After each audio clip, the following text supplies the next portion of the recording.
បាទដោយសារមានការសំណូមពរពីលោកគ្រូអ្នកគ្រូសូមឲ្យខ្ញុំធ្វើវីដេអូបង្ហាញពីរបៀបបំពេញទិន្នន័យ link ទី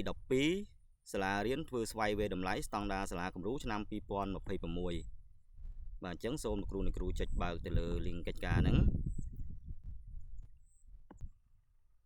បន្ទាប់មកសូមលោកគ្រូអ្នកគ្រូក៏លេខមើលខាងក្រោមនេះគឺកិច្ចការហ្នឹងគឺមានសិទ្ធិជាច្រើនបាទគឺមានសិទ្ធិជាច្រើនអញ្ចឹង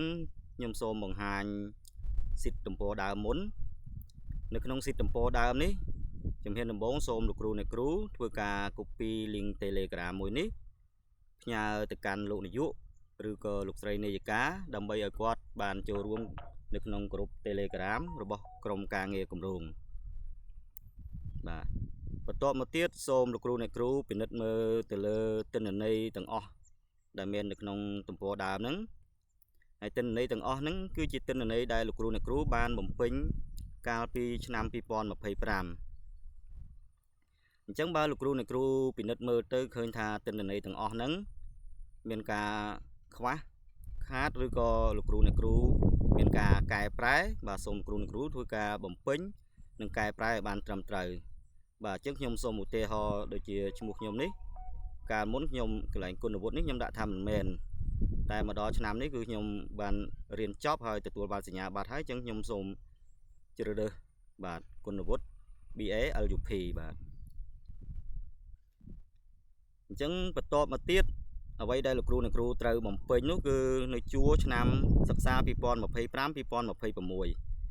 អញ្ចឹងនៅជួរហ្នឹងសូមលោកគ្រូអ្នកគ្រូធ្វើការបំពេញឲ្យបានគ្រប់កន្លោននេះដោយសារខ្ញុំបានបំពេញរួចហើយបាទខ្ញុំបំពេញគ្រប់កន្លោនរួចហើយ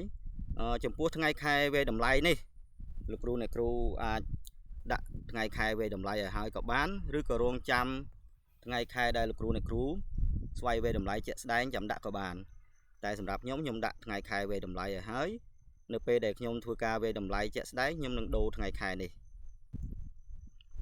អញ្ចឹងខ្ញុំសូមបង្ហាញនៅស៊ីតបន្តមកទៀតបាទគឺស៊ីតលេខ0 cover ចំពោះស៊ីតលេខ0 cover នេះគឺជាក្របសិភៅអញ្ចឹងលោកគ្រូអ្នកគ្រូចុចទៅលើសញ្ញាព្រួយចុះក្រោមនេះបន្ទាប់មកធ្វើការជ្រើសរើសយកឆ្នាំសិក្សា2025-2026អញ្ចឹងស៊ីតបន្តមកទៀតបាទស៊ីតលេខ1នេះលោកគ្រូអ្នកគ្រូអត់បំពេញទេស៊ីតលេខ2នេះក៏អត់បំពេញដែរស៊ីតលេខ3នេះក៏អត់បំពេញដែរហើយនៅស៊ីតលេខ4នៅស៊ីតលេខ4នេះគឺលោកគ្រូអ្នកគ្រូបិទភ្ជាប់នៅផុសតាងដែលលោកគ្រូអ្នកគ្រូបានអនុវត្តដូចខ្ញុំអញ្ចឹងពីឆ្នាំទៅ2025គឺខ្ញុំបានបិទភ្ជាប់នៅផុសតាងនេះ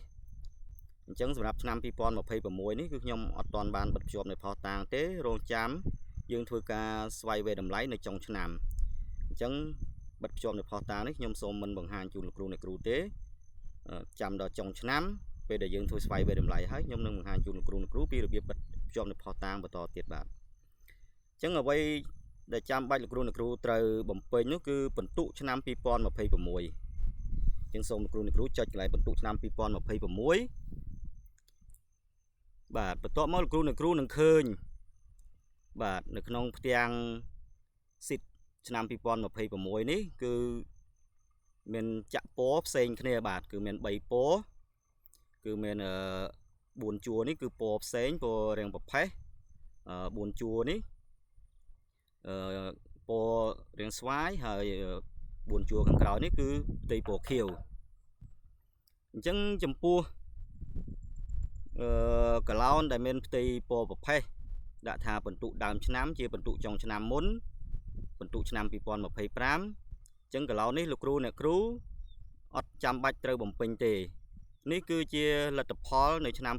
2025ដែលលោកគ្រូអ្នកគ្រូបានធ្វើការវេតម្លៃនៅក្នុងស៊ីតបន្ទុកឆ្នាំ2025កន្លងរួចមកហើយអញ្ចឹងអ្វីដែលចាំបាច់លោកគ្រូអ្នកគ្រូត្រូវបំពេញគឺនៅកន្លោនដែលចាក់ផ្ទៃពណ៌ស្វាយនេះ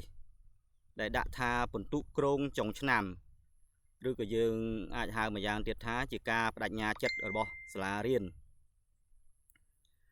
ហើយចំពោះកន្លោនផ្ទៃពណ៌ខៀវនេះសម្រាប់ចុងឆ្នាំក៏លោកគ្រូអ្នកគ្រូអត់ទាន់បំពេញដែរបាទនេះគឺរងចាំដល់ចុងឆ្នាំទើបលោកគ្រូអ្នកគ្រូធ្វើ